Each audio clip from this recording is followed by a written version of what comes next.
Well, good evening, ladies and gentlemen. Welcome to Pacific University's 23rd Annual Tom McCall Forum. This year's forum is presented by Wells Fargo Bank and sponsored by Willamette Week and KXL News Radio 750.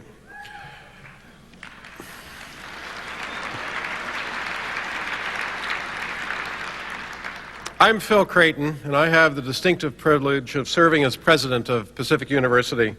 And on behalf of the faculty, the students, and the staff, it's my pleasure to welcome you and our two guests this evening. It's very, very much of an honor for me to welcome Richard Perle and Howard Dean here this evening.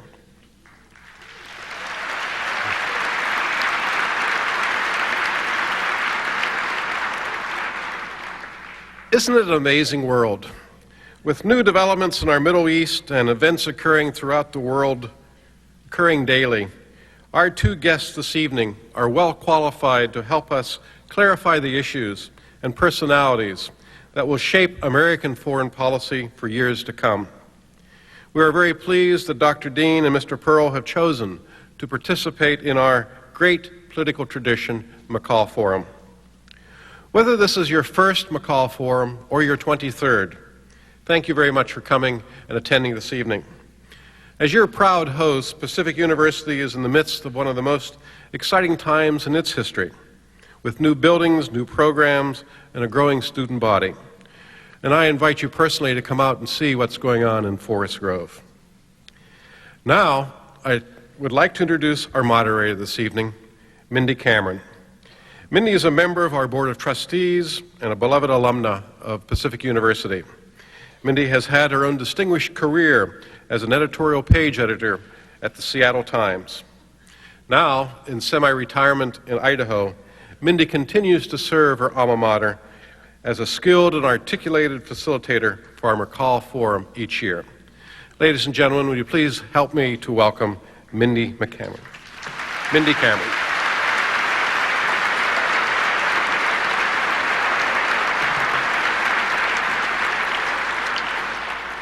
Thank you, Phil, and I want to add my welcome. It's always so nice to be back in this great hall for such a great event. I also want to welcome our C-SPAN viewers in living rooms across America who will be seeing this program tonight, and we're delighted to have you with us.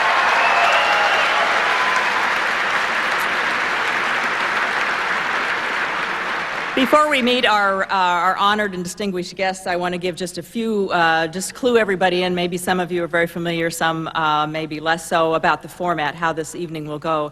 After we meet our guests and other panelists will join me, they will have up to 15 minutes for opening statements.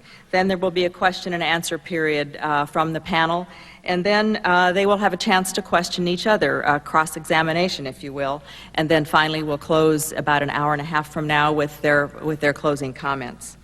And now, to get on with tonight's event, I'd like to introduce first Adam Trimble, who will introduce Governor Dean. Adam is a student at Pacific University. He's vice president of the Politics and Law Forum. He's a senior political science major from Olympia, Washington. Has career plans. He hopes to someday work in shaping environmental policy. Adam? Thank you.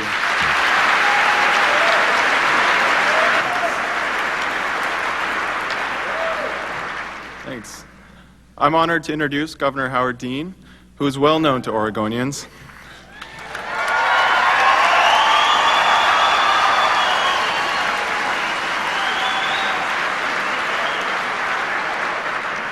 During his presidential campaign, he was met by thousands at rallies and events in Portland. And as a medical doctor, Governor Dean was perhaps best qualified to show the country where the hearts and minds of many Democrats lay with his stance against the war in Iraq and his call for a national system of health care. As the governor of Vermont for the past 11 years, Howard Dean is well known for having provided universal health care for children and for progressive laws allowing for civil unions and environmental protections.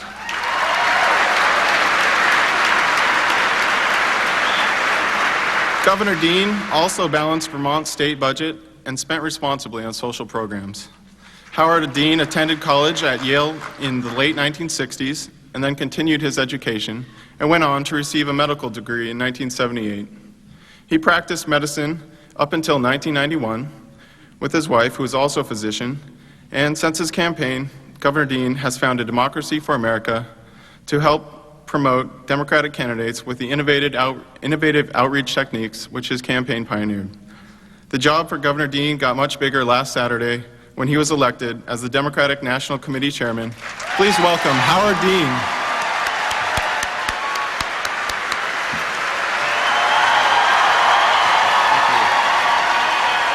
Thank you.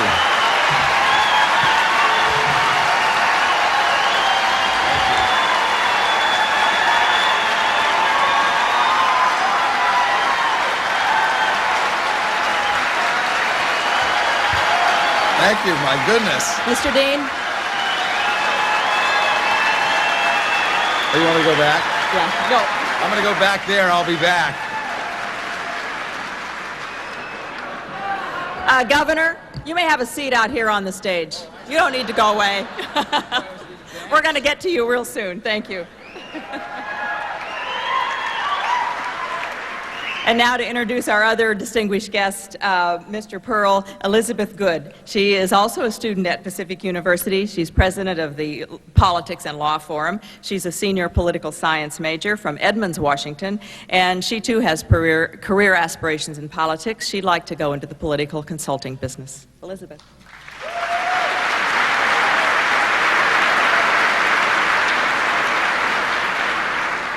I am honored to introduce one of the most influential figures in American foreign policy, Mr. Richard Perle. After his education at the University of Southern California and Princeton University, Mr. Perle joined the staff of the Pacific Northwest's own Democratic Senator Henry M. Jackson. Mr. Perle's experiences with foreign policy issues as a staffer for Senator Jackson opened the door for work in both the Reagan and Bush administrations. He held the post of Assistant Secretary of Defense in the Reagan administration, and in 2001, President George W. Bush asked him to serve as chairman of the Defense Policy Board Advisory Committee. Most recently, Mr. Perle has found himself at the center of the debate over the Iraq War.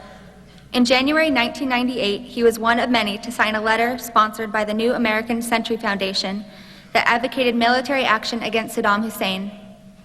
As a result, rightly or wrongly, he has been seen as one of the intellectual architects of the war in Iraq, which has won him respect on the right and suspicion on the left. Across the political spectrum from left to right, however, he is widely recognized as one of the country's leading policy experts on national security issues and the Middle East. Please join me in welcoming Mr. Richard Perle.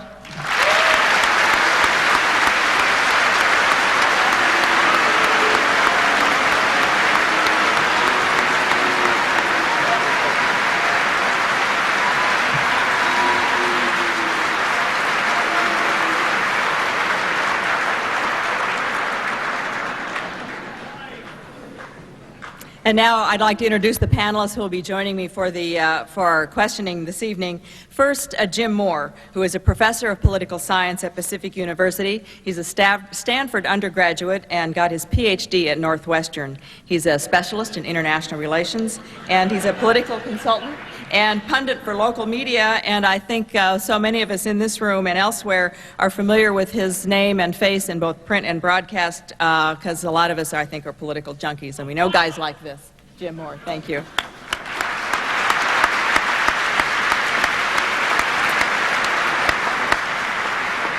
Our second panelist this evening is Pacific University political science professor Dr. Jeffrey Seward.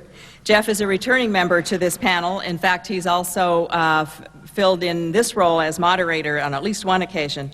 Prior to arriving at Pacific in 1990, he had a career in political consulting as well as television news broadcasting in both Boise and Seattle. So welcome, Jeff.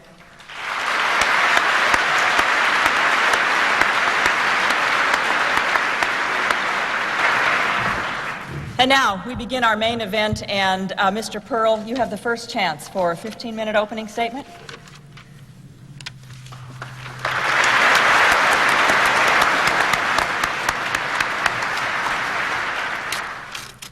Thank you very much. Thank you, Pacific University, for inviting me to participate in this event. And it's heartening to see how many people turn out for an evening of serious political discussion. Chairman Dean, let me congratulate you on your election as chairman of the Democratic National Committee. The Democrats, in their wisdom, looked at the condition of the Democratic Party and chose a physician to lead them.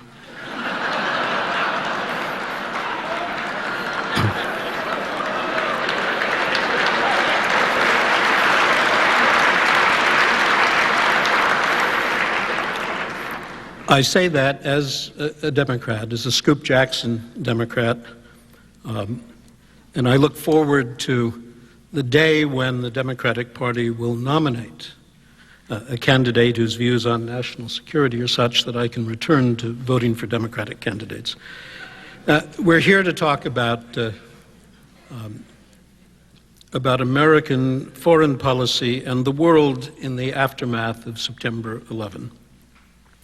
And it is very clear that September 11 changed almost everything about the way we approach the rest of the world. I suspect that a terrorist attack on the scale of September 11 was inevitable.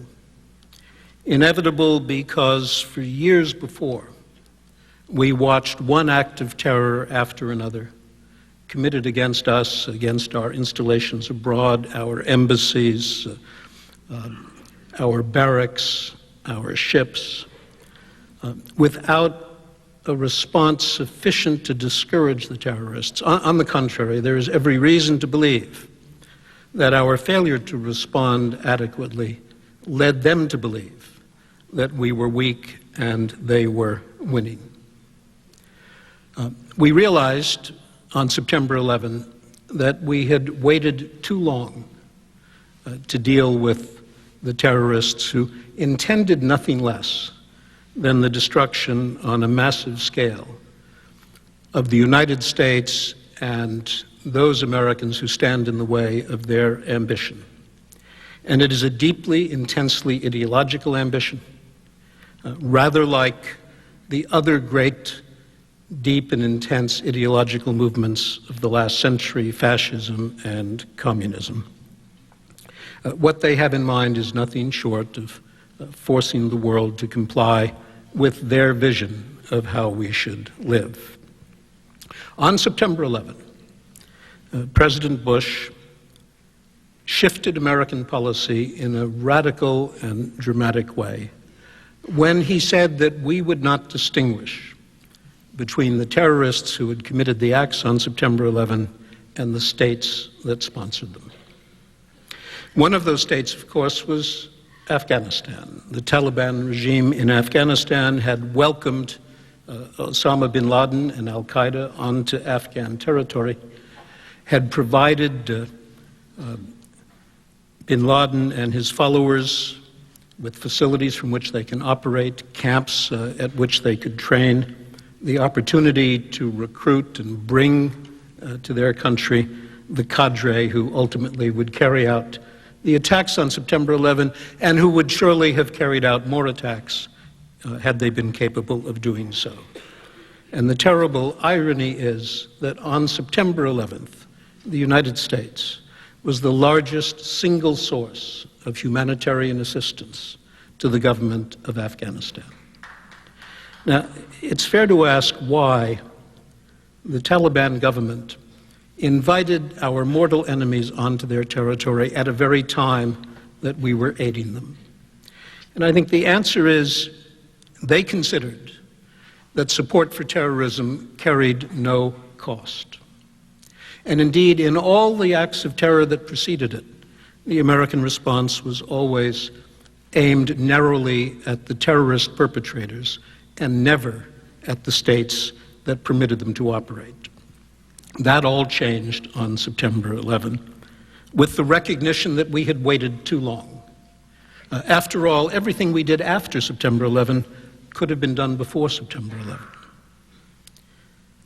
The idea that we would act against state sponsors and that we would not again wait too long led naturally to the notion that we would, when our security required, act preemptively to protect the citizens of this nation and our friends around the world. The idea of preemption, of course, has been a consistent theme in human history. But the reaction to the assertion that we had the right to act preemptively in order to defend us touched off a furious international debate. I never understood the size of the reaction to what seems to me a quite ordinary idea.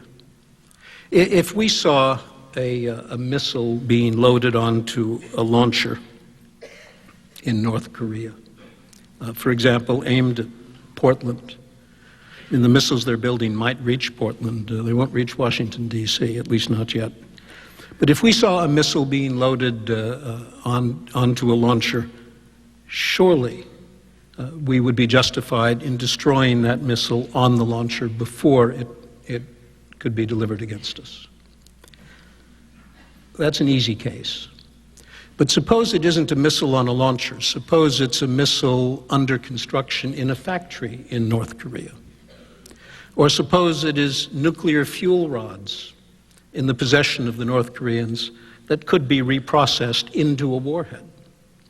The issue is, at what point, using common sense and accepted principles of self-defense, is a nation entitled to act before it is struck?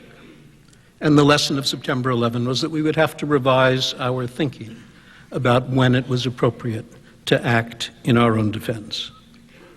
In 1981, the Israelis attacked and destroyed in a single, really quite impressive airstrike, a nuclear reactor that the French had sold to Saddam Hussein. They did so not because that reactor was on the verge of producing nuclear material. It would have been years before it could have done that.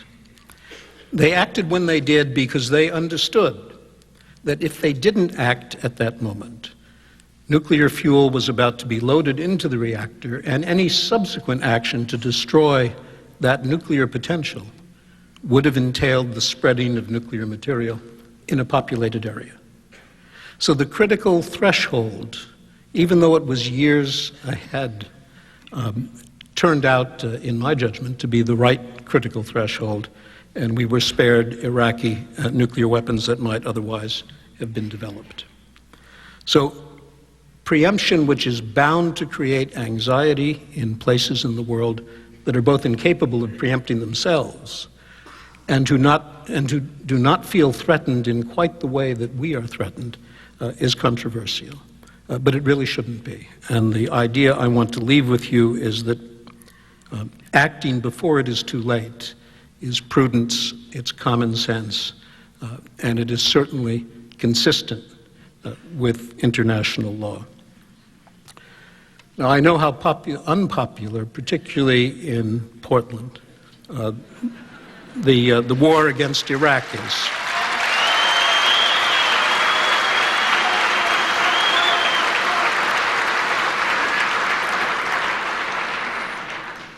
And let me say, I've become aware of the fact that Oregonians may have perished disproportionately in fighting this war. And it is sad when anyone is killed in war, and I can only share the sense that many of you feel here of how costly this war has been. All wars are costly. We went into Iraq on the basis of the best information we had.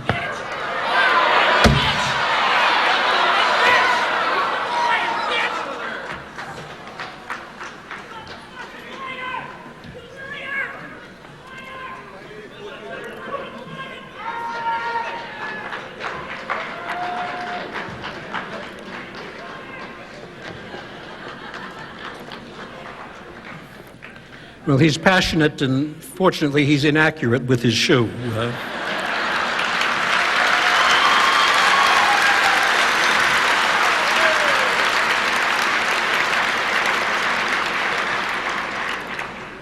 We went into Iraq on the basis of the best information we had, which turned out in some important respects to be wrong. That Saddam Hussein continued to possess weapons of mass destruction that we knew and the United Nations knew, and the intelligence services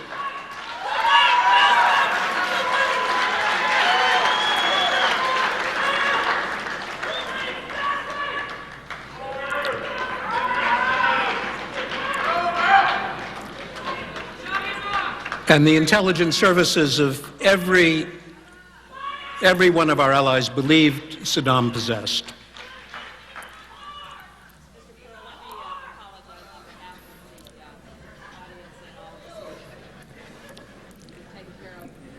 It's all right. There was a certain repetition to his theme.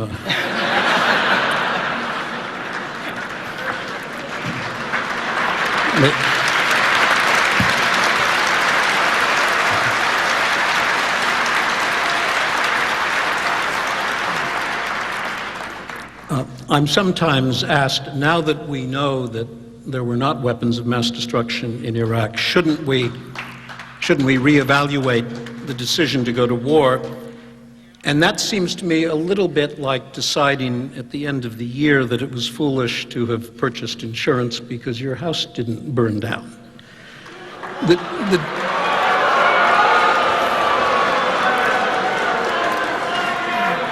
The decision to... Let me ask the audience to show some respect for our speaker here. I think it's much warranted.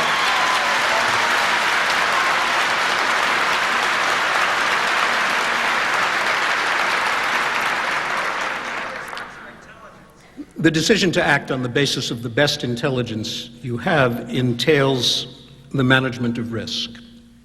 We might have concluded that Saddam didn't have weapons of mass destruction. And if it had turned out that he then had them and we had failed to act to contain them, what would the consequences have been of that decision? So I think it's difficult to look back and second-guess a decision that had to be made under conditions of uncertainty. But there were many reasons for going into Iraq. I believe that liberating the people of Iraq from one of the most vicious and sadistic dictatorships in the modern world was an important reason for the action that we took. And after the Iraqi elections, after watching people run the risks involved in standing on lines in the presence of terrorists in order to exercise for the first time in their lives the right to select those who would lead them, I think Americans, despite all of the pain and cost, can be proud of what we have done in Iraq.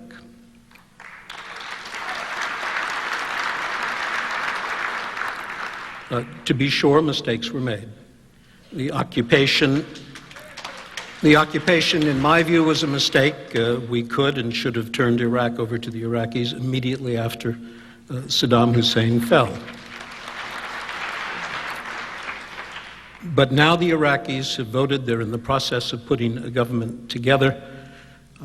We, by our sacrifice, have given 25 million people an opportunity for a decent future. And I'm confident the Iraqis will seize that opportunity, and we will one day look back at what was done in Iraq as a turning point in the history of human freedom.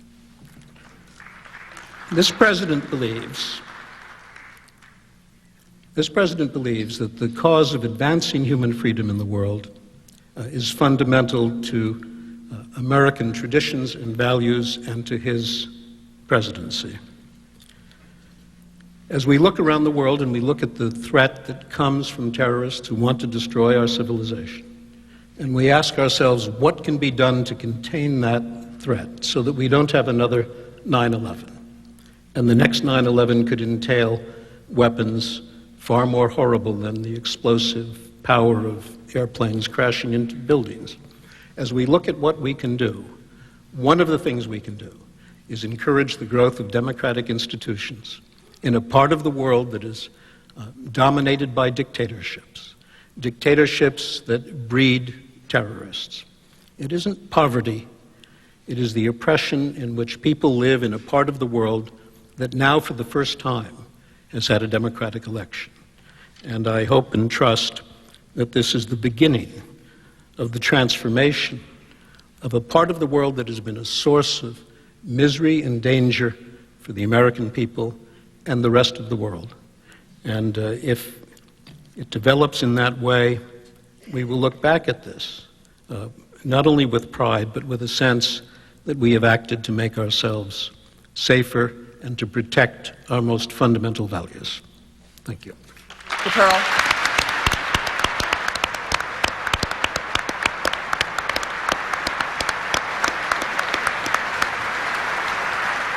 Governor Dean, you have 15 minutes. Thank you. If anybody has the other shoe, kindly put it on now.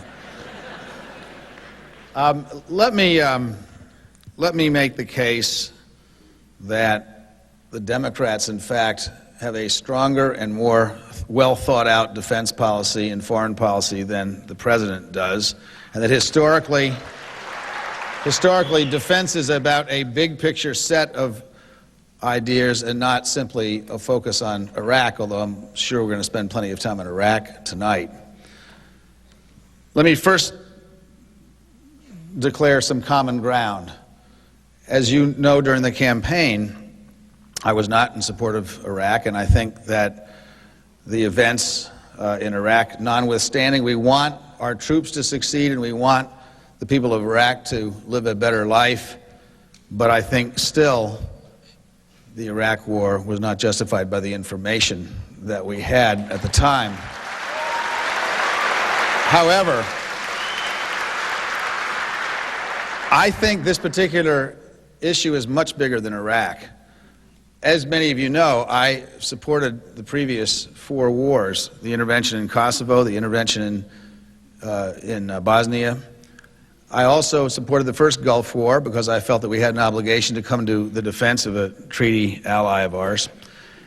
And I supported the war in Afghanistan for exactly the reasons that Richard Perle just described. We need to respond to terror. We need to defend ourselves. But I part company with the administration. I think many Democrats in Congress part company in the administration.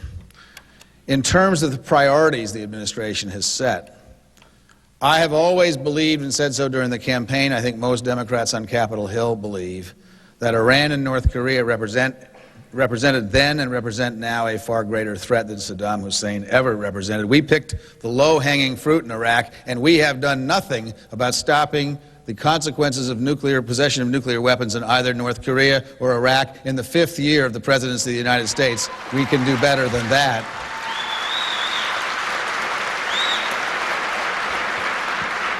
The president has invested in nuclear missile defense. 2 days ago, about a week ago, another missile test failed. The Pentagon's response was, well, it blew up in the silo. It wasn't an intercept problem. If it doesn't get out of the silo, it can't do the interception.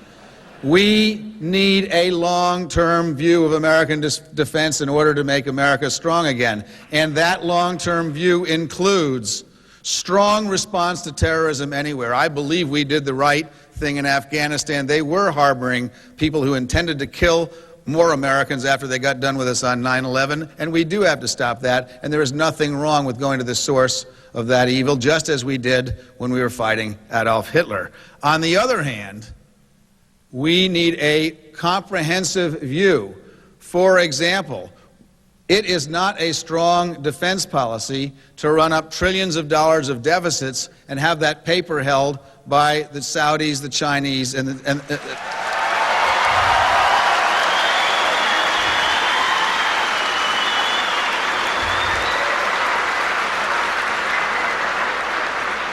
it is not a strong defense policy to be dependent on an unstable part of the world whose principal form of government is religious dictatorship, and to think that drilling in Anwar is the way out of that. In fact, we have to have a renewable energy policy in order to have a strong defense policy in America.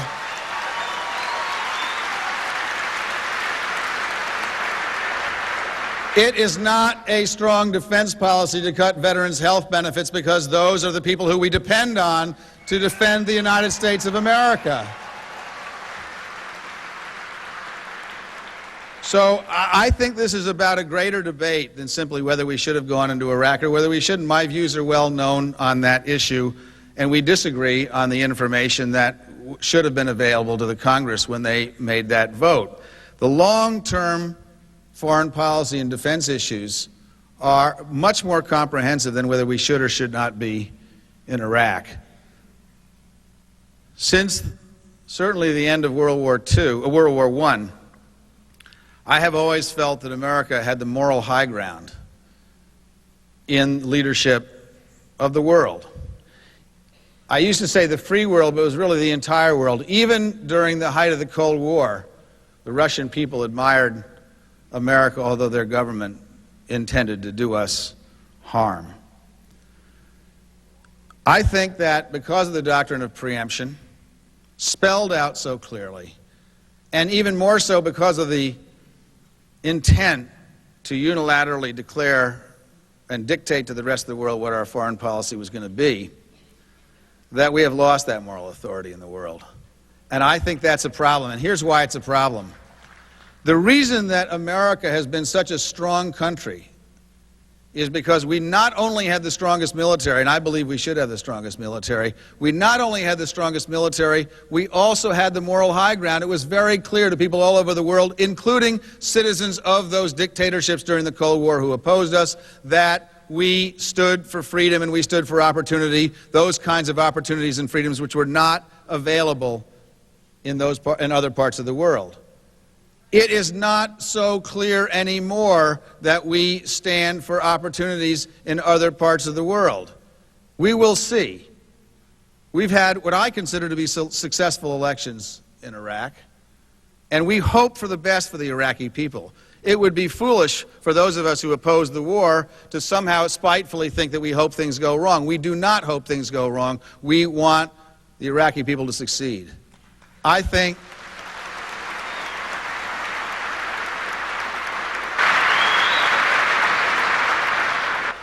and no one would make the argument that Saddam Hussein ought to be still in power. However, the odds are long. I am very hopeful that a moderate will take over the prime minister's job in Iraq as a result of the bartering that's going on now. I'm very much hoping that they will not have a fundamentalist regime.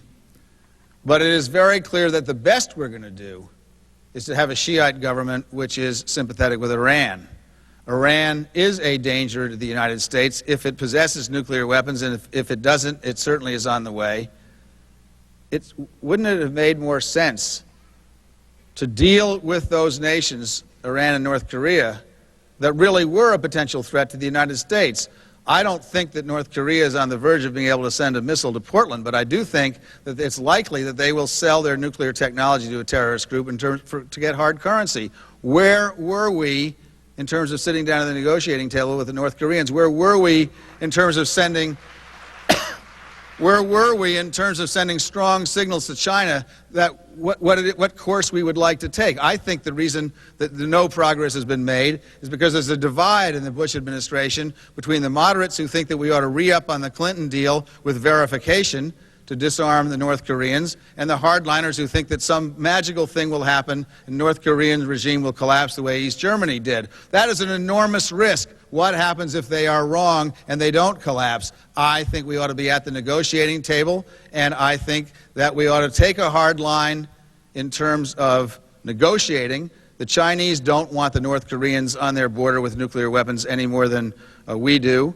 We need to disarm them. We can't permit them to possess nuclear weapons, but we need to not waste so much time in terms of letting that go on, because the longer it goes on, the more danger we face. Why aren't we focusing on North Korea and Iran, and how did we get into this mess in Iraq? And if the Republicans are so strong on defense, why is it that every living National Guardsman and reserve practically has been drafted and put over there and re-upped for 18 months or 12 months terms? We do not have the forces that it takes to adequately defend ourselves. Do not tell me that Republicans are stronger on defense than Democrats are. John Kerry proposed last week that we increase increase the size of the Army by an additional 30,000 over what George Bush wanted, increase the size of Marines by an additional 7,000 over what George Bush wanted, I'd trust Democrats with our security before I trust Republicans.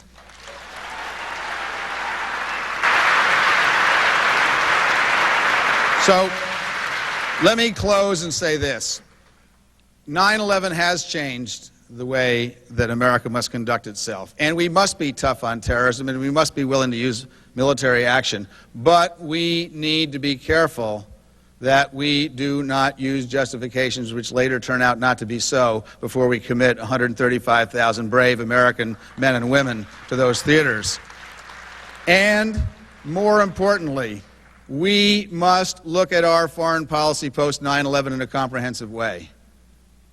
American foreign policy is not just about military, and I would disagree with Richard. It is not just about people who live in dictatorships. It is about poverty. It is about hope. It is about opportunity in other countries. I think that if you want a strong defense, that we ought to look at our trade agreements, because frankly, our trade agreements are not helping us spread democracy and capitalism around the rest of the world. One of the most frightening things that's happened to me in the last year is I was in a foreign country giving a speech, and the host was very gracious and took me to my plane left at 3 o'clock in the morning to get back to the States. He took me, waited with me at the airport. So as time goes on in late night conversations between two human beings anywhere, we began to be very candid with each other. And he said to me, he's from a developing country, he said, I don't understand why you Americans think democracy is so terrific. I think it works much better in a benign dictatorship. It was an incredibly chilling moment, because I think our mission is to try to spread democracy, because I think that does give people the opportunity to improve. And what his point was is that in his view, all our trade agreements did nothing to help working people around the rest of the globe. All it did was help multinational corporations around the rest of the globe, and it was insufficient. And my point is not to demonize multinational corporations. If you want a successful, integrated world, then we need to have everybody benefit from the trade agreements, and that includes the folks who work and not just the folks who invest. If you want capitalism and democracy to succeed, which I do, then we have to make sure capitalism and democracy work for the vast majority of people elsewhere in the world. That is also part of a successful American foreign policy. It is not enough just to think about military action. We're designing an immoral American foreign policy. It bleeds into the environmental protections. It bleeds into making sure that folks elsewhere in the world have job opportunities. It is not just a matter of loving freedom. We all love freedom, but you can't have freedom unless you can get a job.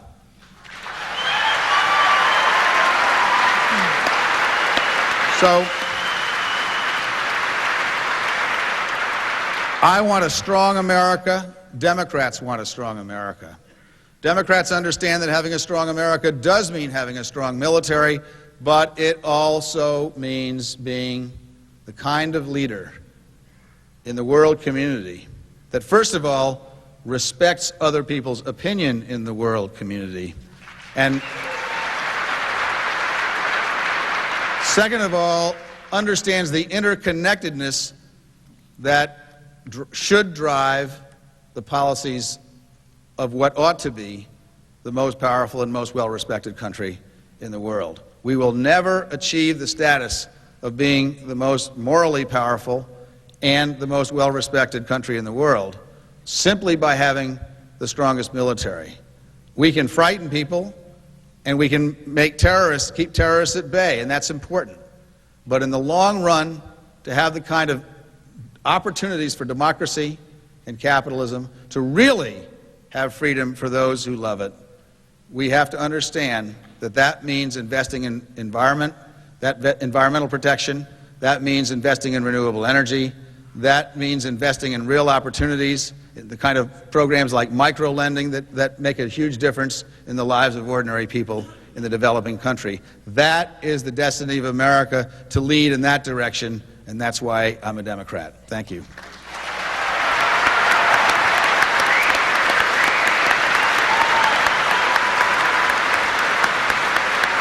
Thank you, Governor Dean. Thank you. We're going to move to the next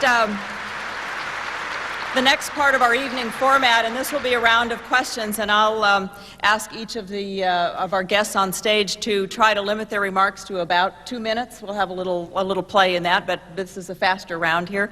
I'll start by asking each of you to respond, and I'd like to frame the question a little bit way different for each of you.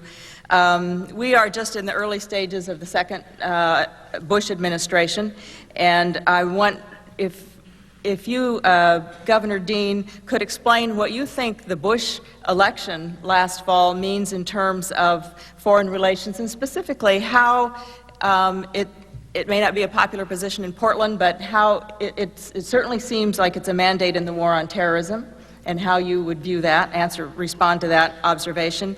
And Mr. Perle, when your turn comes, if you would talk a little how you define that war on terrorism and specifically the limits of that war.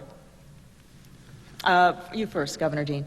I'm actually trying to, would you mind restating the question? Because well, George Bush was reelected last fall. Right. And I think many of us see that, many would see that as a mandate in the war on terrorism. That was certainly a major part of the debate. Well, I certainly would agree that people want a strong defense, and I also agree that the Republicans successfully painted the Democrats as weak on defense, a position which I disagree with, but nonetheless, those who frame the issue win the debate, and that's one of the reasons, one of the things I hope to accomplish as DNC chair is to stop letting them frame the debate.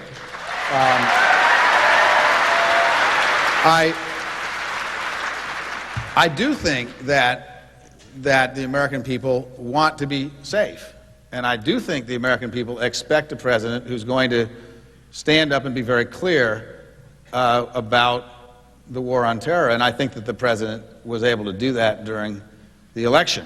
I think he was able to sweep aside the doubts about the information that led to the war, and there were a number of other issues as well, which we can get into, although they're mostly domestic. But I don't think that I think the American people think now that the elections have been really successful. I hope that continues, but we're going to see what happens 6 months from now, because that's really going to be the turning point, I think, and see how successful this government is. I think the idea that we've turned Iraq over to the Iraqis as a result of this election is certainly not so. As long as American troops are in Iraq, we certainly aren't turning Iraq over to the Iraqis. But I think there's no question that the president successfully painted the Democrats as weak on defense, and that's one part of my job, I think, is to help the Democratic Party convince the American people that historically we're not weak on defense, and that we're better on defense than the president because we think more long-term than the president does. And in fact, in the long run, defense is a lot broader than swaggering around saying you're going to kick Saddam's butt. Thank you. Mr. Perle, what, if any, do you think are the limits of the war on terror? I think we've made a start in the war on terror with the announcement by the President on September 11 that we would no longer distinguish between terrorists and the states that support them. We've seen Libya do a complete reversal, abandoning its nuclear weapons program and renouncing the use of terrorism. There is virtually no state today, with the exception of Iran, that is openly supporting terrorism. We now need to deal with those who are accommodating terrorists, but not openly. But we're already way ahead of the game. Osama bin Laden is forced into hiding, unable to communicate, unable to plan and organize the way he was before September 11, and that is true of many other terrorist organizations around the world. So I think that we have made a start. I would hope that Howard Dean, as chairman of the DNC, would devote some of his formidable rhetorical skills not to persuading the country that the Democrats are better on defense than they really are, but persuading the Democrats that they'd better get better on defense. And by better on defense, I mean properly supporting and funding the full range of instruments at our disposal for dealing with threats to our security. That includes our military forces, obviously, and our intelligence forces. And the sad truth is that if you look at voting records in the House and Senate, there isn't a defense budget in recent years that passed with strong support from the Democrats. There was reluctant support. The amendments to cut budgets for defense, for intelligence, and for related foreign activities, that effort was led by Democrats, and I regret that, coming from the legacy of a Democratic Party that was at one time understood to be every bit as vigorous in the pursuit of our safety and security as the Republican Party. So if a perception has been created that Democrats are weak on defense, it's a product of the way Democrats have voted and what they've had to say on these subjects for the last, since 1972, really. Here. First, Jeff Seward is going to ask a question of Mr. Perle. I'd like to quote from a comment that you made at the American Enterprise Institute about a year and a half ago, September 22nd, 2003. At that time you said, "A year from now," that is 6 months ago now, "I'll be very surprised if there's not some grand square in Baghdad that is named after President Bush." There is no doubt that with the exception of a very small number of people close to a vicious regime, the people of Iraq have been liberated, and they understand that they've been liberated. And it is getting easier every day for Iraqis to express that sense of liberation. And I just would like to ask you if you would stand by that assessment today, and what do you see as the lessons of the war in Iraq? What did we do right? What did we do wrong? And do you believe in taking similar preemptive action in Syria or Iran or other countries of the region? Well, I'd be a fool not to recognize that it didn't happen on the schedule I had in mind. I think the way Iraqis voted in this election goes a long way toward answering the question of whether they feel they were liberated. Millions of people risked their lives to vote. I think we made mistakes, and I indicated in my opening remarks that the occupation was a mistake. It's never a good position to be in, an occupying power. I think we were greeted when Saddam fell with great respect and affection by Iraqis, but that doesn't last when you're in an occupying position. So we've lost some time. So let me restate it. I will be surprised yet again if we do not see a square in Baghdad named after this president. Because if you were one of the 25 million Iraqis who lived in a state of constant fear, knowing that a loose remark by a child could lead to the secret police taking you away in the middle of the night and murdering you, as 400,000 people were murdered by Saddam Hussein. If you lived in that Iraq, you have to regard this Iraq as a future that deserves the gratitude of the Iraqi people for those who liberated them. So I'm confident that in due course, the liberation of Iraq will be recognized as such, and President Bush will be accorded appropriate recognition for that. Now, you asked if I was in favor of preemptive action against other states. Every problematic state poses a different set of challenges. We have problems with the Syrians because they allow terrorist organizations to operate on their territory.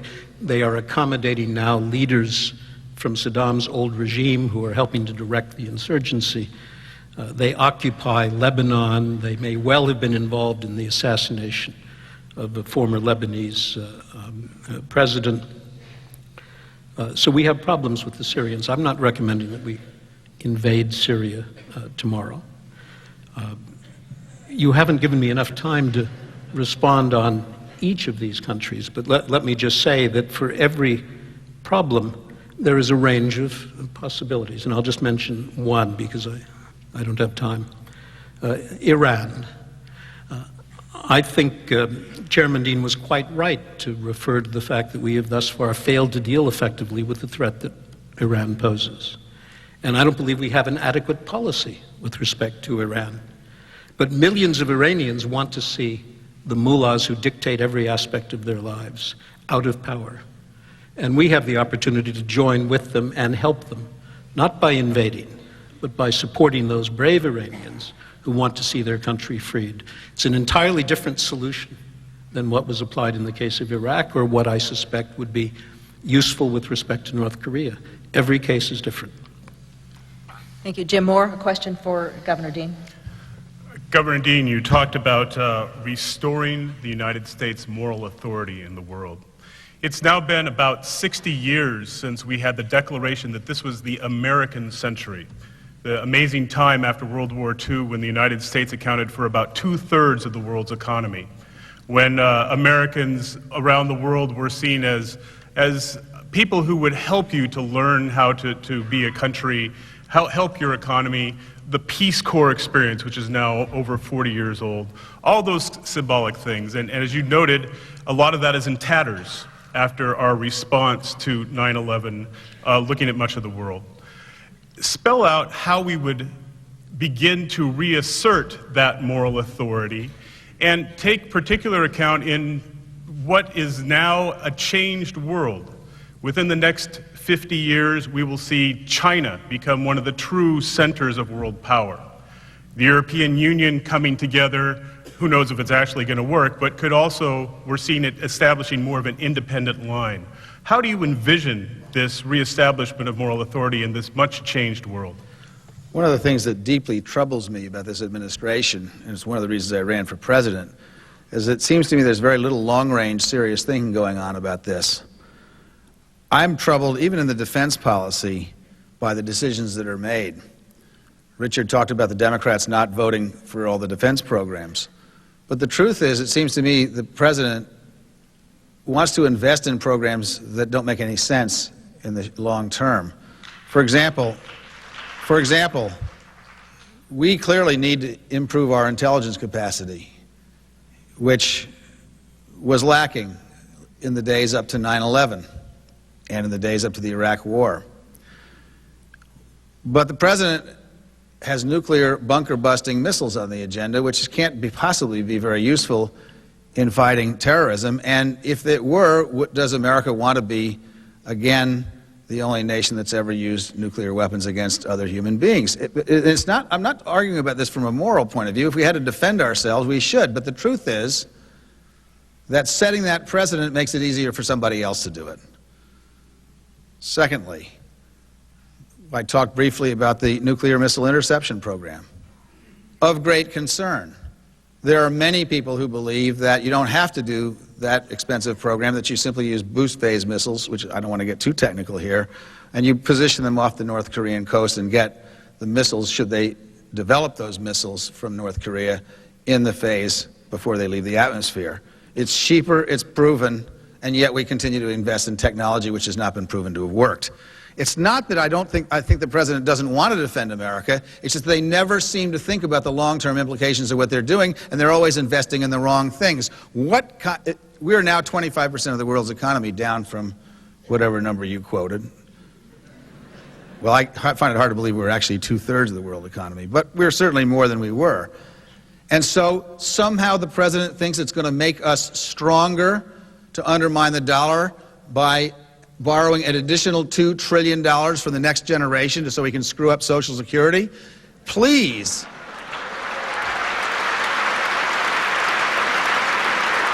All I ask is that the actions of any president and any administration be taken in a long-term context.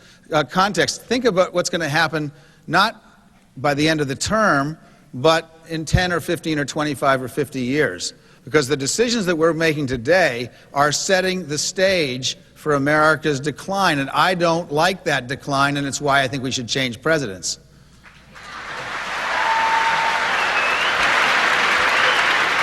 Jeff Seward with a question for Governor Dean. Governor Dean, this afternoon at Pacific and again tonight, you've suggested that it's basically a Republican myth that the Democratic Party is weak on national defense.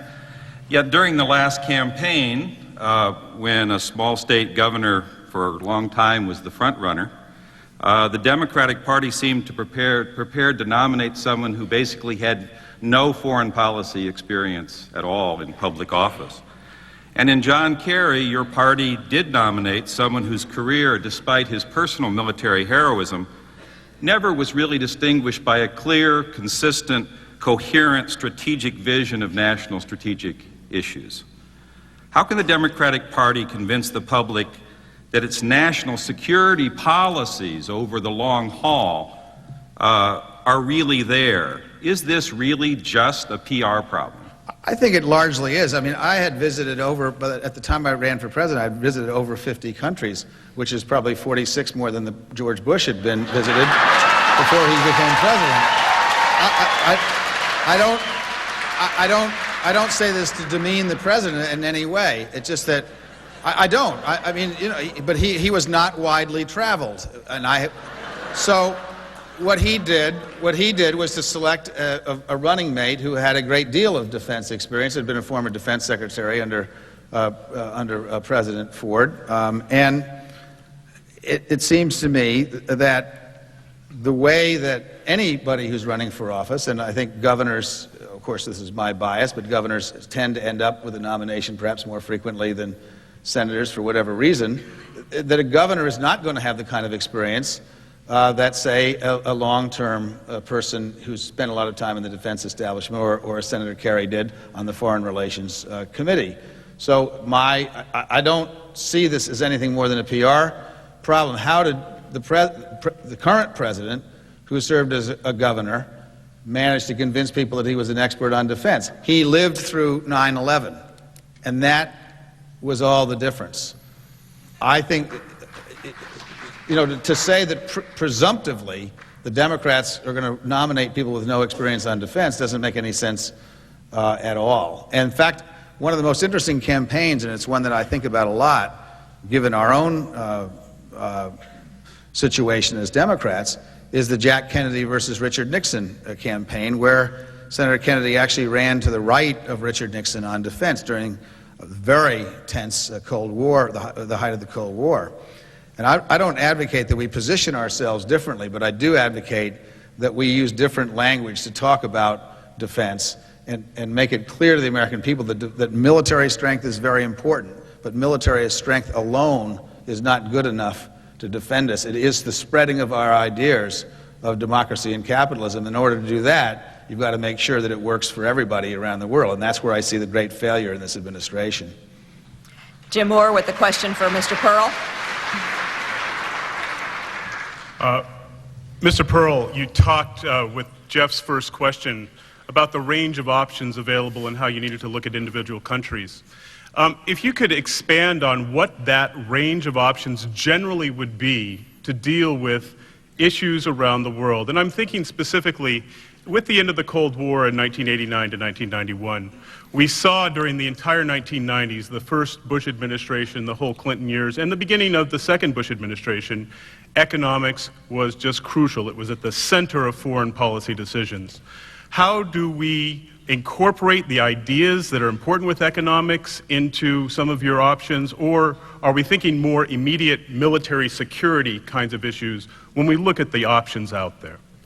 Well, we certainly have some immediate military security issues as we face, and Chairman Dean is quite right to point to them, North Korea and Iran, for example, and I would add Syria and some other places. I was struck by Howard Dean's reference to helping everyone around the world and his reference to trade agreements, and I happen to believe that the most open possible trading arrangements are beneficial for the world as a whole, including the United States. But at the same time, you seem troubled by the fact that our trading partners accumulate our currency. Well, the way the international economy works, if we are going to give employment to those abroad and buy their goods, they're either going to sell us goods we're either going to sell them goods in equal measure, or they're going to end up holding our currency. So you're complaining about economic behavior in what is a relatively open trading system, and I think that's a good thing. But as I recall the campaign we've just had, there was an awful lot of complaining about outsourcing. So I think You need to make up your mind how you want to help enrich places in the world that are poor, and opening markets to trade is one way to go about that. So that is certainly an element of our security policy. Listening to Howard Dean talk about how we need a new president, I've been trying to decide whether that remark is 3 months too late or 4 years too early.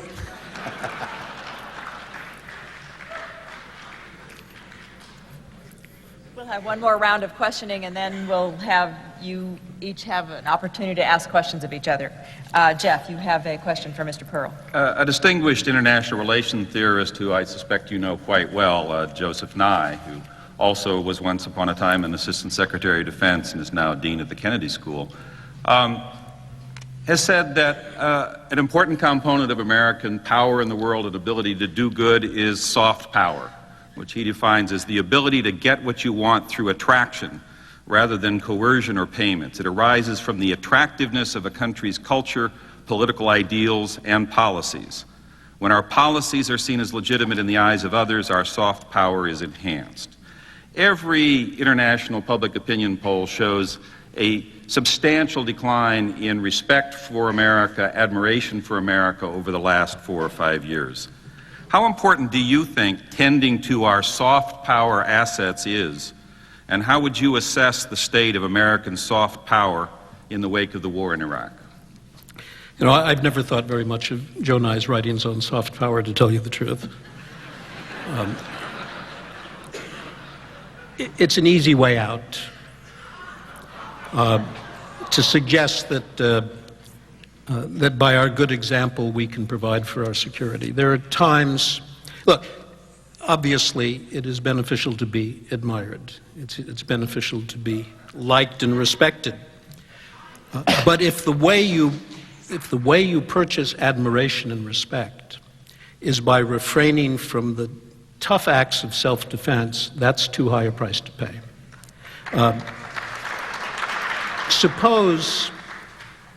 Suppose we had decided before September 11, as we watched what was going on in Afghanistan, that if we waited too long, we might be struck by terrorists who we saw preparing to act against us. And suppose we had gone into Afghanistan preemptively. I think we would have incurred the wrath of a great many nations around the world. Would it have been wrong to do that? Sometimes the things we have to do are objectionable in the eyes of others, particularly others who are not threatened in the way that we are threatened.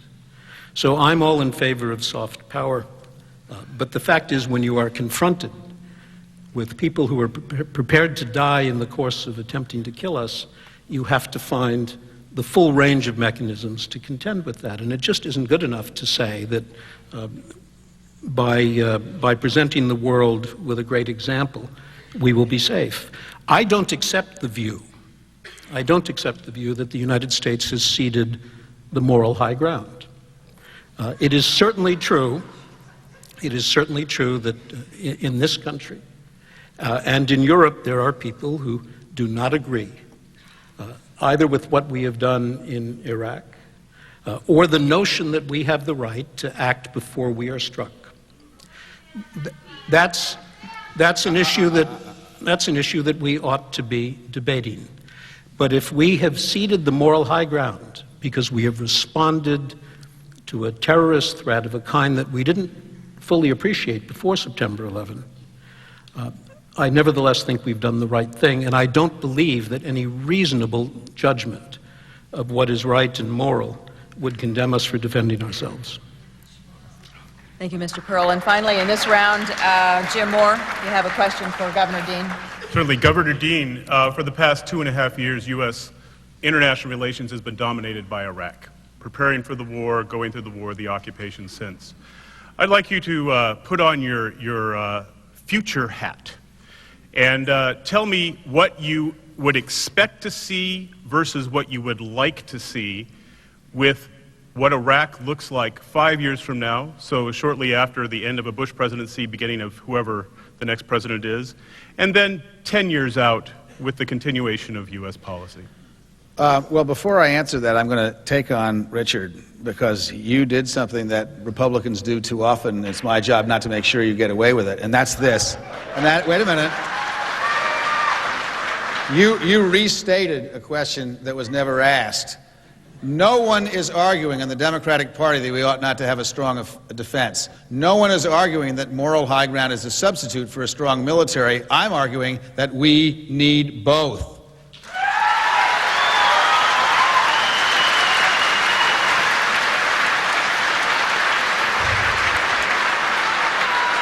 And I'm arguing that if we don't have both, we will no longer be the preeminent nation that I think we ought to be. Now,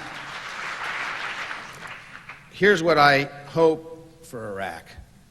I hope, despite the fact that I disagreed with the president on going in, that the president's goals are met. I do. I hope that Iraq becomes a successful democracy, and I hope that it remains a single country. And I think there's a chance of that, although I'm afraid it's a small one. What I expect is a very long commitment of American troops. I said 10 years at the time we went in, so that would give us 9 or 8.5 left. And if we don't have that, I expect the splintering of Iraq into 3 countries and gross instability, because the Turks will not permit an independent Kurdish nation. I think the likelihood that we've done far more damage both to Iraq and to American national security by creating a hotbed of terrorism where there was not one before may be an enormous problem. So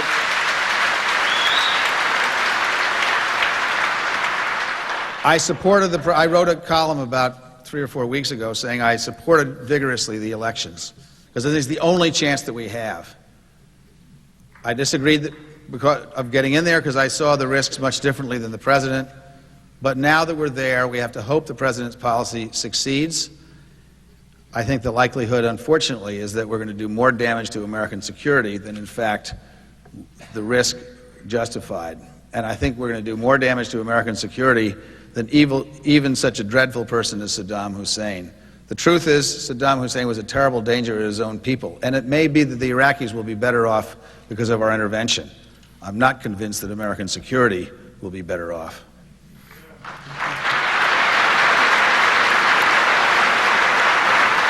Now, gentlemen, you have a chance to question each other directly, and we'll just sit back here and watch. Governor Dean, would you like to address a question to Mr. Perle first? I would. We'll have no mean zingers here. We're not. Neither one of us is running for anything, as far as I know. You had talked about open markets and commerce, and I first of all take strong disagreement to the idea that it's great to run a huge trade deficit and shift our ownership of America to somebody else's foreign power. But I'd like you to give you an opportunity to talk about open markets, because I think open markets, when they're really open, work pretty well. My contention, however, is that we don't really have open markets if the environmental standards and labor standards in America are much higher than they are in other countries. Does not that give an unfair trade advantage to countries that don't have to maintain the same standards and don't have to worry about occupational safety and health, adequate wages, adequate benefits? That seems to me the real problem. The real problem is not that trade is bad. Trade is a good thing. But realistically, it seems to me that the trade that we have now is essentially one way, because the standards that each nation is expected to adhere to are unequally applied. It is certainly the case that the standards of protection that we accord to our workers, the protection of the environment, imposes a greater burden on American industry than, say, industry in Indonesia or India or China. But it seems to me that what you're suggesting is that our comparative advantages, and they are many, should in addition be protected by imposing the same burdens on countries that don't have our comparative advantage, which means, as a practical matter, there will be no trade. What do you do with a poor but developing country that can't afford the luxury of our OSHA standards or our environmental protection. Do you make it impossible for them to trade with us? And if you impose the same standards on countries that are incapable of bearing that burden, how do you expect to do what you were saying, and I think quite rightly, it is important to do, which is find ways to help the rest of the world participate in the growth and development that we as Americans have experienced. So you're never going to get the same set of conditions in every country, and as Ricardo understood 2 centuries ago, it is the differences in the circumstances of production that make trade feasible and make it productive and effective. Mr. Perle, do you have a question for Governor Dean? Well, I think the headline this evening is that Governor Dean is in favor of boost phase missiles. I'd said that before. I said that during the campaign. I'm in favor of boost phase missiles too, and I happen to think we've put the money in the wrong program. And the headline is Perle agrees with Dean on defense. I don't.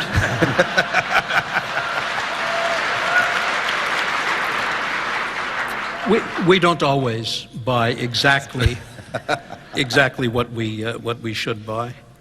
But I want to ask you if you accept that the record of Democrats in Congress, for example, in their support, and I recognize that we're talking about more than just military matters here, that security is larger than military forces.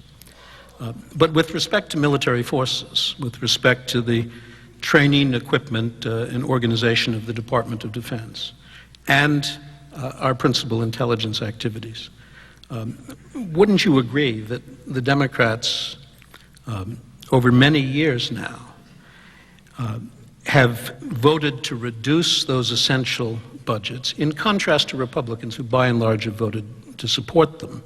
And can you change the perception of the Democratic Party as weak on defense without changing the voting behavior of Democrats in the House and Senate?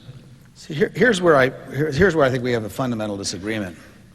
I think, first of all, there's a wide spectrum of opinion, of course, both on the Republican side and on the Democratic side, so it's hard to speak of Democrats as a whole.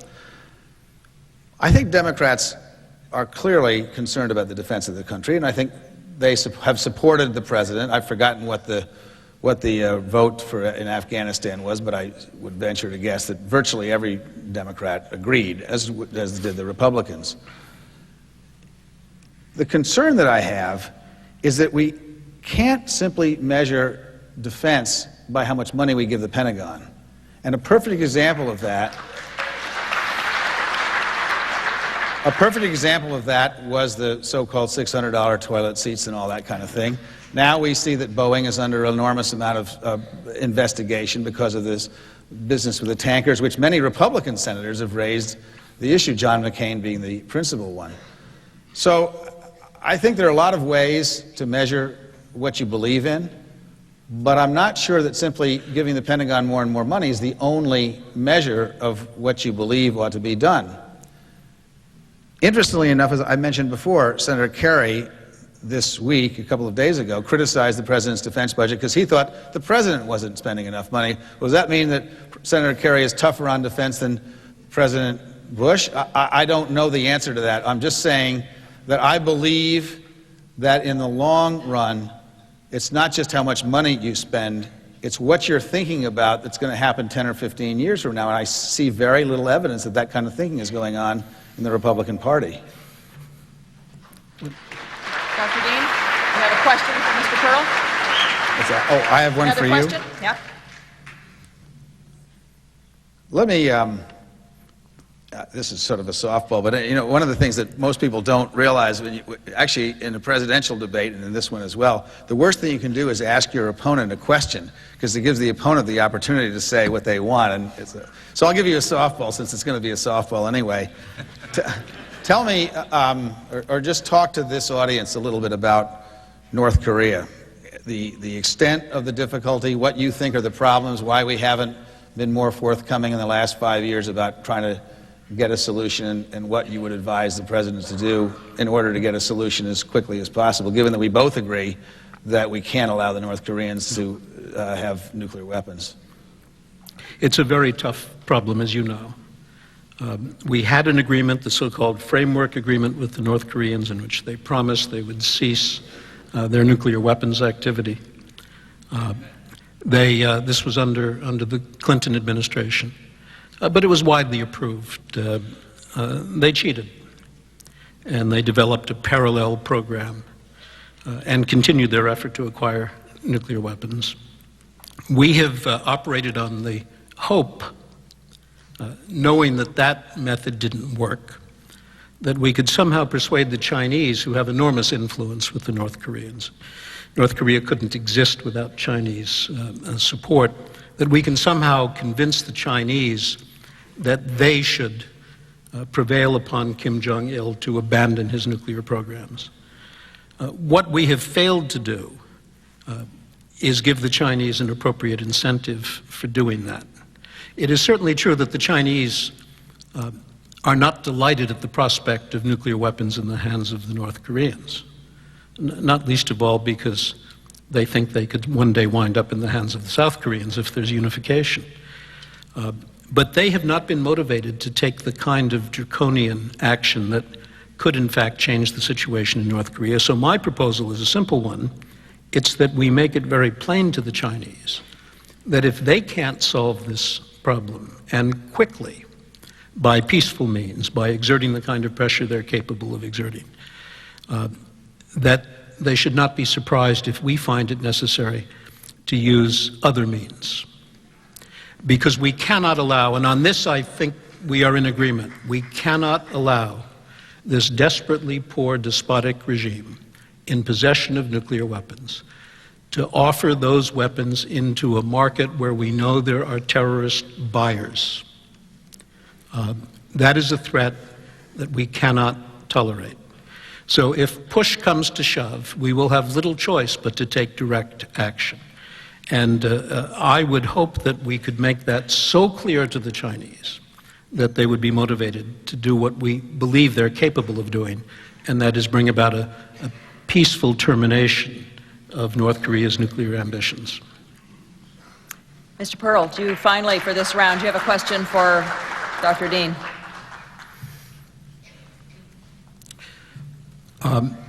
I suppose if I were chairman of the Democratic Party, or the Republican Party for that matter, I would discuss these issues in partisan terms. But my old boss, Scoop Jackson, said, and for many years I had on the wall over my desk in the Pentagon, a statement by him, and it read simply, "In matters of national security, the best politics is no politics." I regret the politicization of national security issues. And when you and I talk, even in a forum like this, I find there's a lot of agreement and a lot of common sense about what we need to do to protect the nation. So my question to you, freshly minted chairman of the DNC, is what can we do to fight our political battles on issues where we can't possibly achieve consensus, and deal with national security issues in a much less partisan way?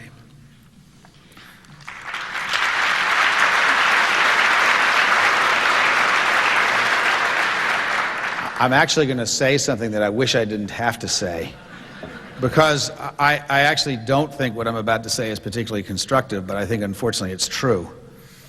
I think this president is an incredibly partisan person who has used the issue of Iraq to put in a wedge in order to get himself, to advantage himself politically. I'm not saying we went to war to advantage the president. That's what I'm not saying that. But what I am saying is the president said he would run as a wartime president. And that means that he intended to use whatever advantage he could, whether it was on national defense or something else, in order to enhance his political future. That is different than what most presidents on either side have done previously. So I don't find it constructive to say, well, it's really the president's fault. No, it's the Democrats' fault. The atmosphere in Washington, I think everybody in America knows, is pretty awful. But it would have been terrific if the president had genuinely consulted with people and not just had them in for window dressing meetings and really asked their opinions and actually been willing to alter his course in some cases based on the advice of some Democrats. Now, maybe you can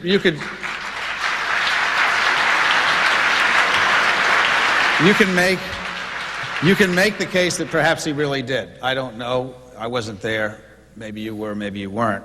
But the point is, on national security, I think there is enormous will, historically and traditionally, to come together without being Democrats or Republicans. And the Democrats don't feel like anybody really cares much about what they have to say in Washington. It's true in the House, it's truer in the Senate, and I think the president has an obligation to the country to do more than try to rhetorically heal that.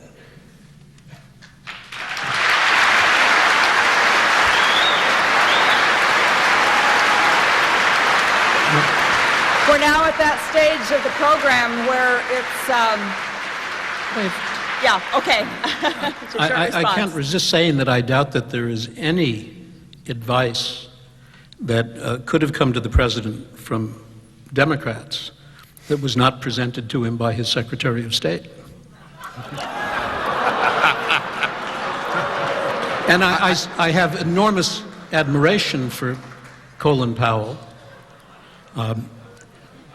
The fact is that all the options that you and I could dream up about how to deal with Iran, how to deal with North Korea, all the options get vetted in a government with large bureaucratic institutions that make sure that the options available to the president are fully developed.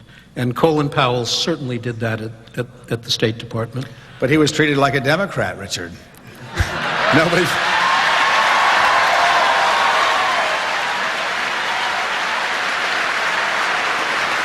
Shall we move now to closing statements? You each have up to 4 minutes to make your final comments tonight, and we will begin with you, Mr. Perle. I mean, his recommendations were not always followed. That's certainly true. But there were occasions on which his recommendations were indeed followed. I began by saying that September 11 changed everything. The policies that we had pursued between the end of the Cold War and September 11 could not reasonably have been continued without recognizing what happened on September 11. And what happened on that date is that we came to realize that the damage that could be done by a small number of suicidal terrorists was vastly larger than we had expected. The truth is that Republicans and Democrats alike believe that what we were doing to deal with the terrorist threat was about proportionate to that threat. We were spending about the right amount of money. We were inconveniencing ourselves in airports and other ways to about the right degree. And there were very few people arguing that we should do more, that we should take more aggressive action, that we should pay a higher price. We didn't fully understand what a single terrorist act could do.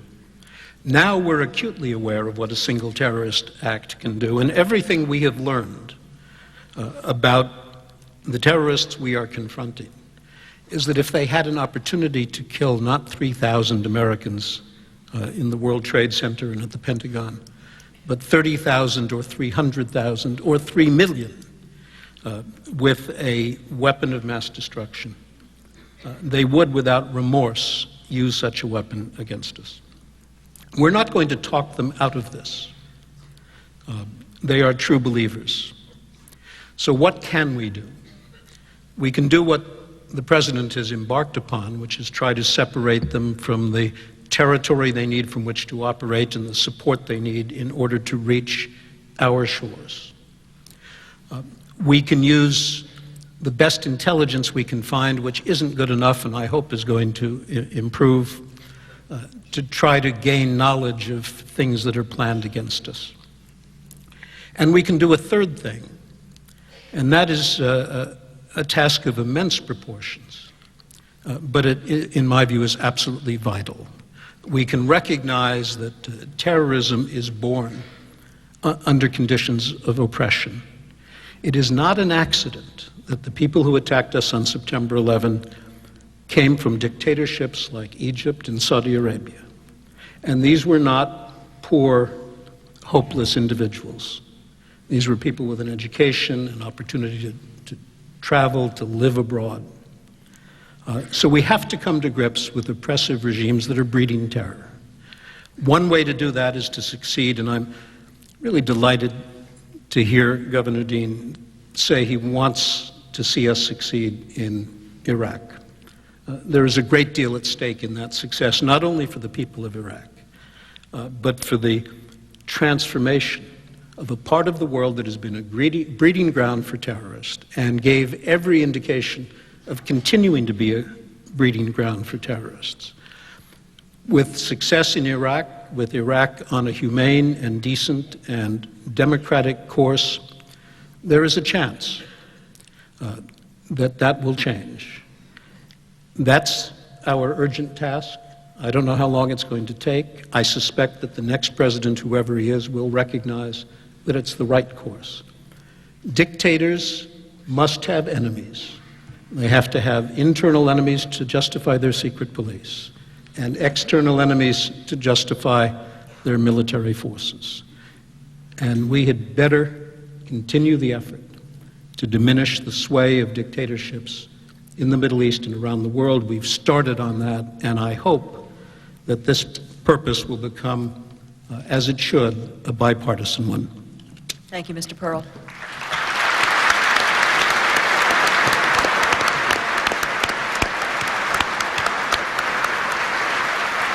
Governor Dean. Let me again thank Pacific University and Wells Fargo and the other sponsors for what I think has been an extraordinary evening. And let me say, I think we're ending where we began. Our common ground among both Democrats and Republicans, and I think all Americans, is that we must take very strong military action where terrorism exists to defend ourselves, and that terrorists are people who are different than most human beings, and they will do unspeakable things, and they have to be stopped. And the only terms that they understand is, in fact, strong military action and consistent effort in defense. Where I part company, however, is with the Republicans, is that that is not enough. In 1961, President Kennedy started the Peace Corps.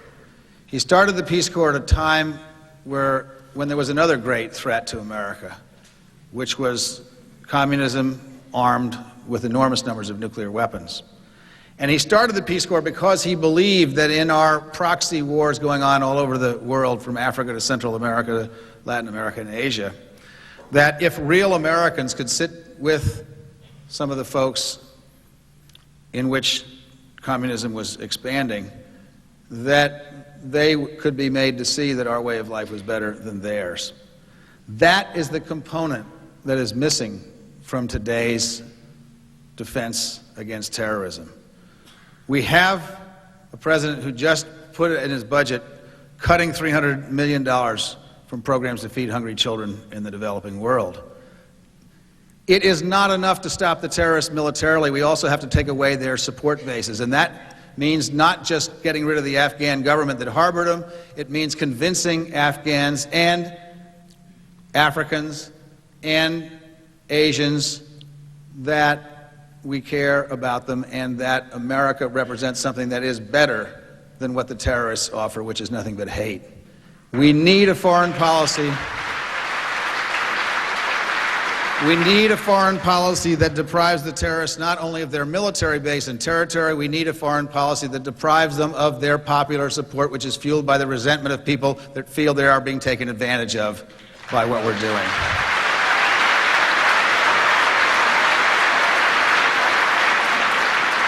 And that is why I object to the president's foreign policy. Not because the president is strong against terrorism. I think that's a good thing. I object because I don't see a long-term plan to restore America to its moral greatness. Thank you, Governor Dean.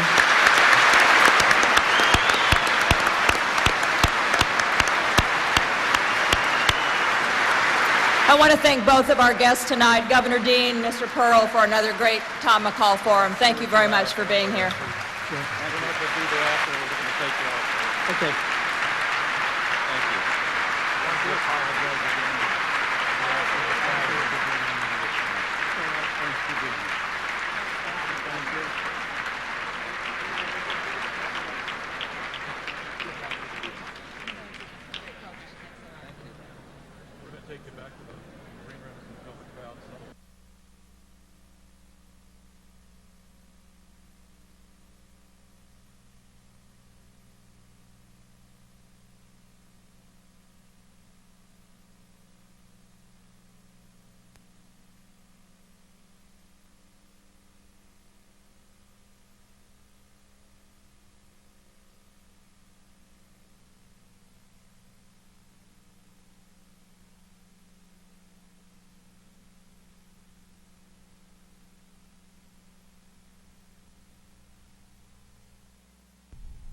To purchase a DVD or VHS of any of